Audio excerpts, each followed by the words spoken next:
Book one was all about the books that I read for the last 40 years. And today I have my special guest. She's a human behavior expert and mental health specialist, none other than Miss Kareen Aristide. Yes, yes, yes. Welcome, Miss Kareen, on Book One Thank Review. you. I'm so excited to be here. I love this topic. It's awesome. Yes, and can you please introduce more about yourself that I miss?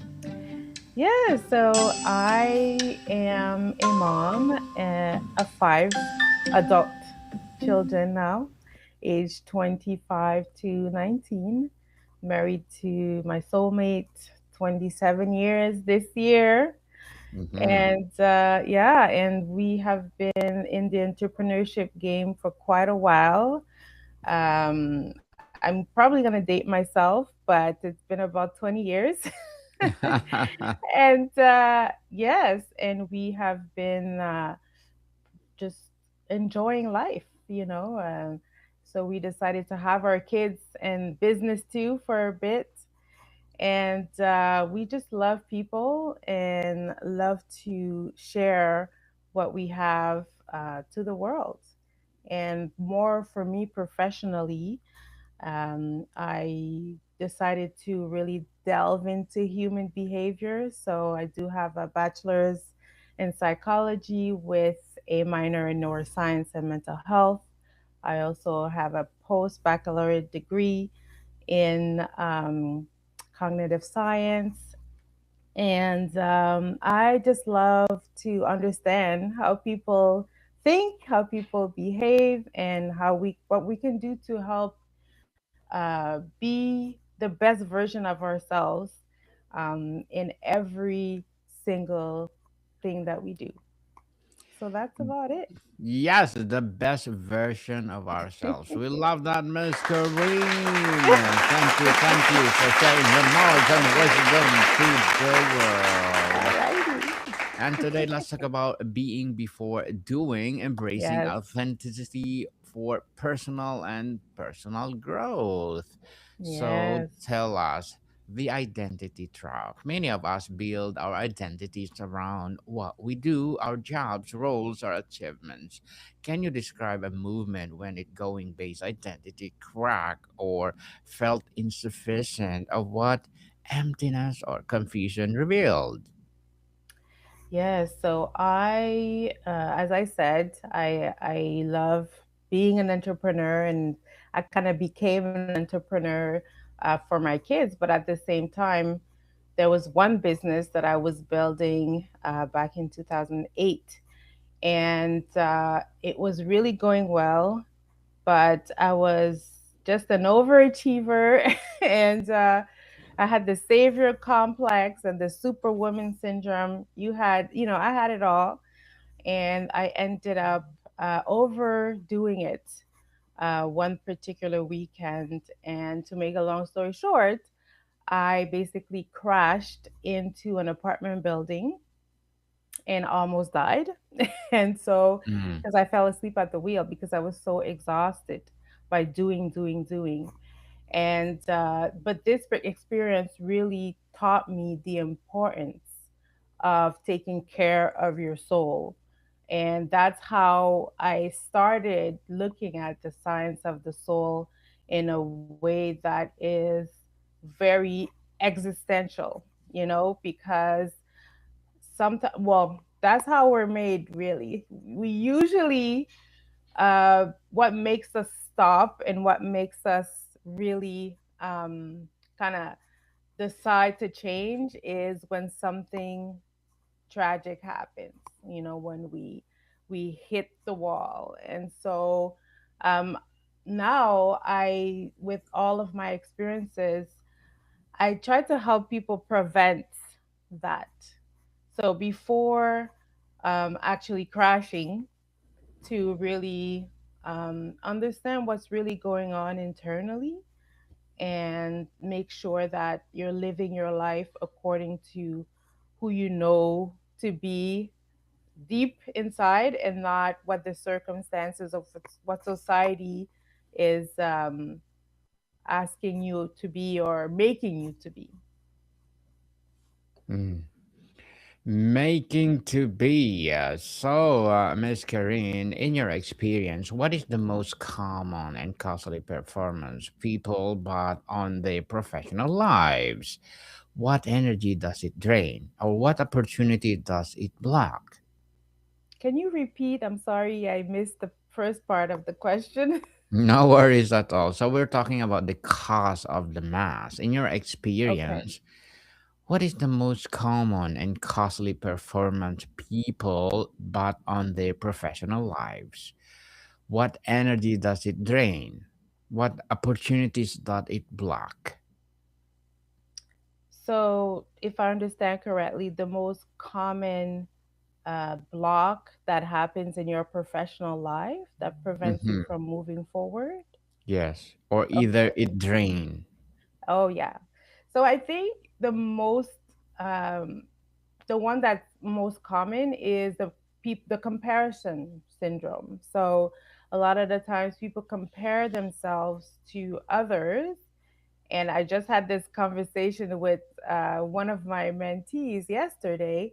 And it's this question of looking at the other and thinking that what it is that the other person is doing and what they are achieving is what you need to do, or that you're basically missing the mark because you are not at the level they are, or you're not doing what they're doing.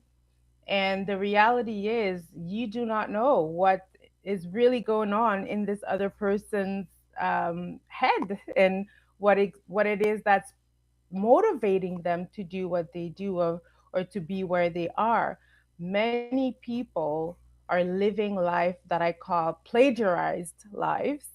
And so basically, maybe their parents wanting them to go to university and do this particular profession, but they actually are not enjoying it and they're not really being authentic.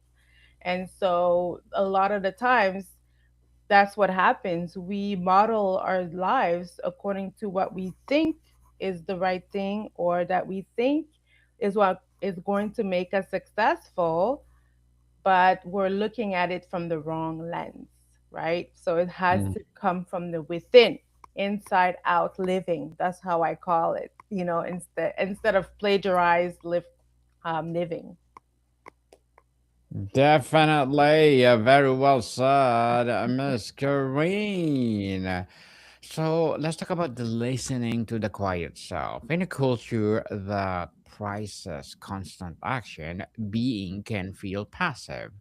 How Mm. do you differentiate between passive avoidance and the active internal work of tuning into your truly are? Yes, I love that question. So, yes, definitely we live busy lives, and really everything in society is telling us to be busy, busy, busy.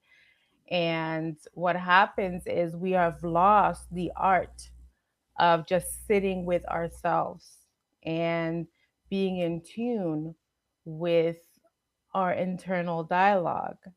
We are constantly pushed to hum it down or hush it down. And so it's really a discipline that has to be worked, that has to be embraced, I would even say. And so, for sure, if you're not used to having these quiet moments, uh, one thing that helps is to be active while you're being quiet. And so, for example, walking, in the woods, a lot of people like to have those quiet moments in spaces where there's not a lot of people, but they're actually still active and doing something, right? And so that is one way for those who fear that stopping and just that whole passive thought process. You can be doing something while being with yourself. So even if you can't go out there Even if you're somewhere where, I don't know, even at the gym where there's a treadmill, right? So yes, there's a lot of noise out there, but there's nothing wrong with just putting some instrumental music and just being with your thoughts just in that moment, right? And so it's just um finding these kind of tricks where you can have an opportunity to go inward without necessarily isolating yourself physically. Miss Kareen, the grind mindset is deeply rewarded. What is the first smallest habit or belief a dedicated doer needs to challenge to start hearing the voice of their authentic being?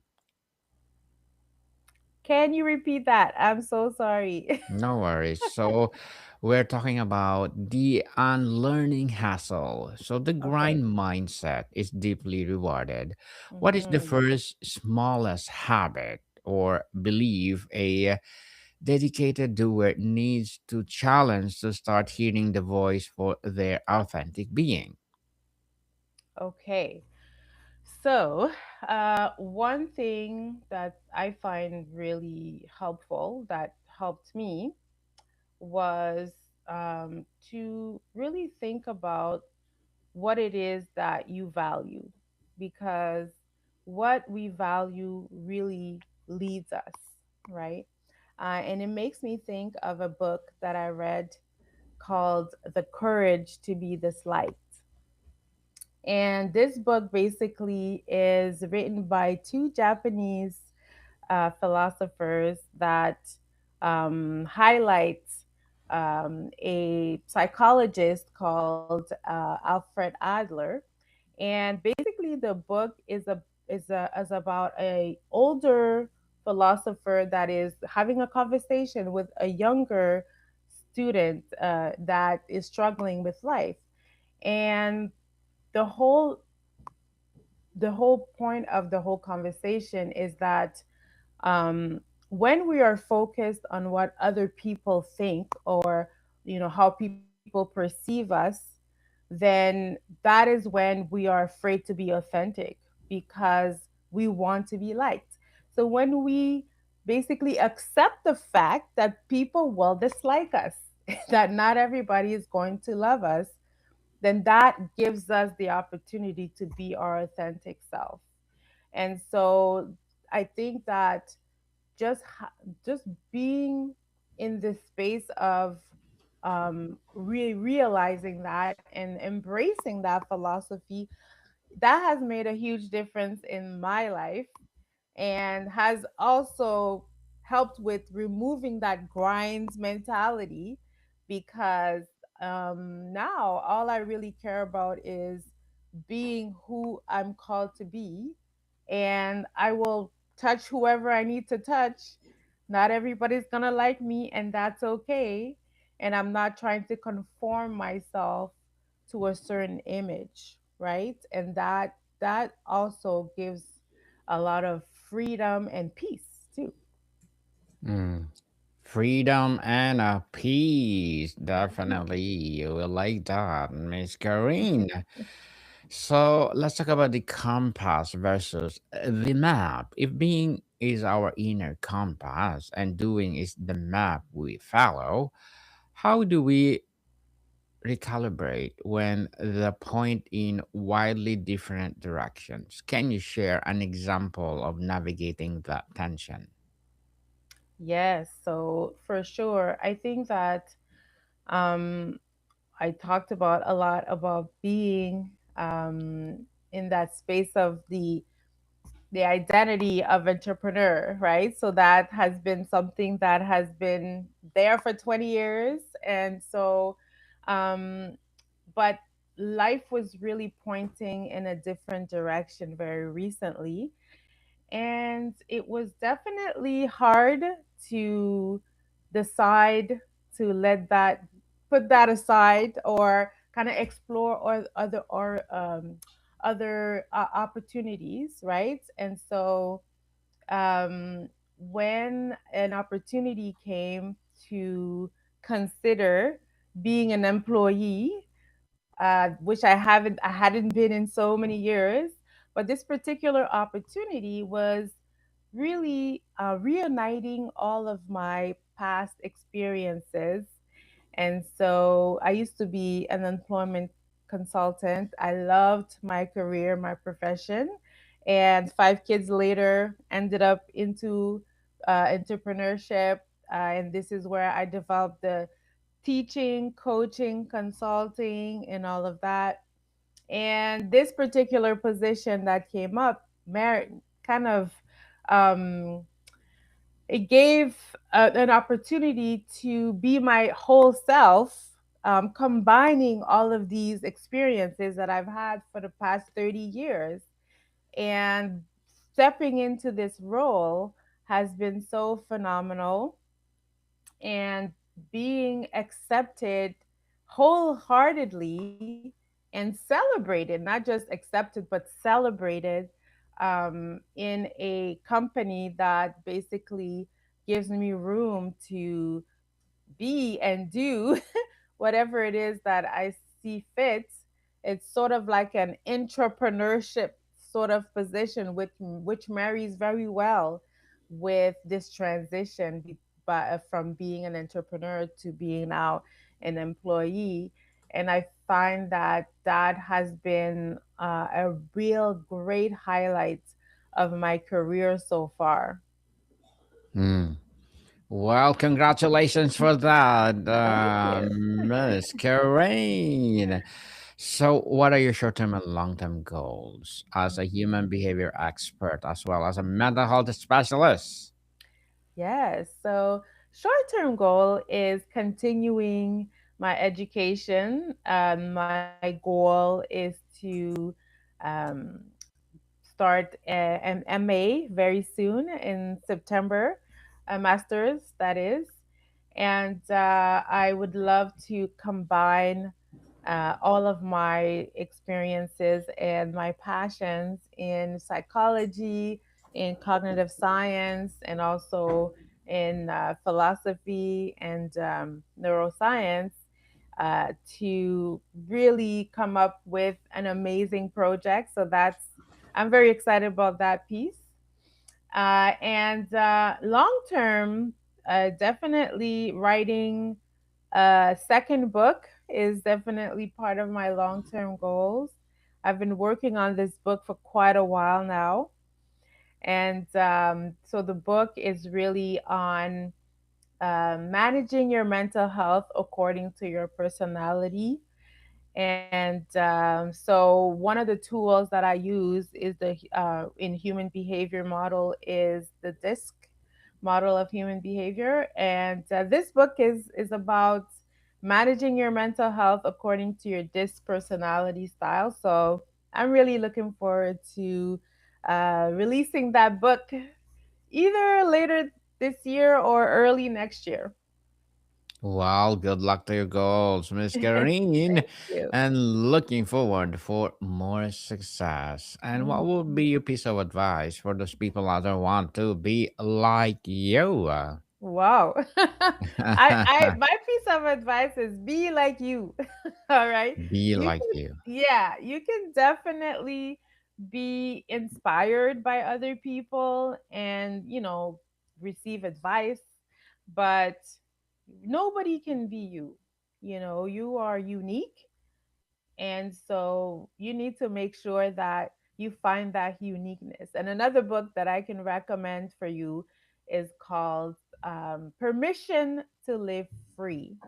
And so by Dr. Jackie Green, and this book is really a great book to be able to break free from anything that is preventing you from being who you are called to be. Well, thank you for that advice as well as your recommended book, Miss Green. Thank you, thank you, thank you. So let's talk about the daily anchor. Beyond Mm. meditation, what is the one simple sub 5 minute ritual or question someone can use each morning to grind themselves in their being before the world demands in their doing? Yeah, so one really important practice and habit that helps to ground is gratitude. And so, what I recommend is to have at least three things that you're grateful for, that you write down every single day. Now, it could be in the morning. I personally prefer doing that in the evening before I go to bed, but Yes. definitely morning, it could work in the morning as well. And being in that gratitude state really makes a big, big difference. Not only um, psychologically and emotionally, but also physiologically as well. Wow. That's amazing and interesting, Miss Kareen. Let's talk about the body as a parameter. Our bodies Mhm. often know our truth before our minds do.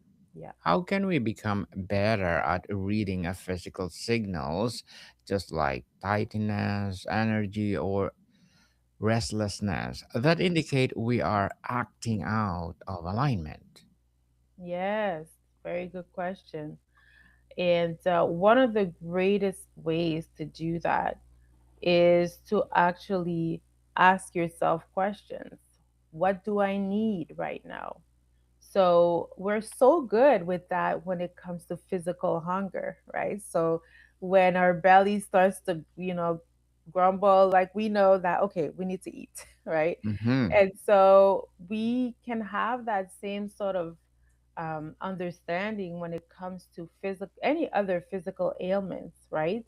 And Yes. so, for example, headaches are very often connected to dehydration, and so that's one thing that we often don't understand how much uh, drinking water, not just any any substance, but water, can make a huge difference in recalibrating us. And so, and then another way to make sure that we're aware of what's going on with us is to be aware of how much tension we have going on. And so one thing to help with that is to touch right here. If you feel that right here is very hard, that means that you're under stress at the moment. And Mm-hmm. so be mindful of what it is that is creating that stress, and make sure that you make certain provisions to make sure to not fall into that. Definitely, yes. Definitely. Yeah. So redefining success, Miss Corinne. If we truly internalize being before doing, how must our personal definition of success fundamentally transform? What new metrics might we use? Yes. So definitely when it comes to being, the first important thing is to understand what success means to you, not what success means to the world, to the society, to your mother-in-law. It doesn't matter. What does success mean to you? And knowing that will allow you to make decisions that are based on what it is that you need, right? And so sometimes we're so focused on making money, for example, that we don't realize that that path that we're on is actually creating stress and removing peace. And so, if we redefine what it means to be successful, then we're able to understand that what really matters is our health. Because if we don't have health, we cannot do anything to get the external success that we're saying that is most important, right? And so if we don't have the sustaining substance of who we need to be well, and we need to know what that definition is. What does it mean to be well? Because what it means to me doesn't mean the same for you. And so once we have that down packed, then we're able to shift. The external circumstances will shift when our internal environment is what it's meant to be. Very well said, Miss Kareen. But before we wrap up our discussion for today, I'm inviting you to please do listen to my other podcast, people, because my abstract essay is already in sixth season, abstract poetry in third season, and of course, my book 101 review in sixth season as well. Comedy 101 in third season, food 101 in sixth season two, geography 101, love letters, movie 101 review, music 101 are fifth season, Science 101, Sex 101 in fourth season, Trivia 101, Law 101, Mental Health 101, Motivation 101, Entrepreneurship 101, and Bible Verses 101 are my baby podcasts. Please listen to them wherever you listen your podcast. So, Miss Kareen, to close, if you could invite everyone listening to experiment with one small, low stake of act of being this week, putting down the mask in a safe way, what would you suggest? I'm sorry. Can you repeat that? So sorry. No worries. So, to close, if you could invite everyone listening to experiment with one small low stakes as being this week, putting down the mass in a safe way, what would Yes. you suggest? Yeah. So, one thing that I would suggest is, if you're not doing it already, is to journal. And one thing that has helped myself and many of the people I work with is to put down whatever it is that um, they are experiencing at the moment, right? And so, whether it's joy, whether it's peace, whether it's fear, whatever it is, and when your pen hits that paper, because we're so Mm, used to using technology, but when your pen hits that paper, you'd be surprised what comes out. Okay, so sometimes we're not yes. aware of what's happening inside of us, truly. And so journaling opens up a whole new world. And so that would be my recommendation.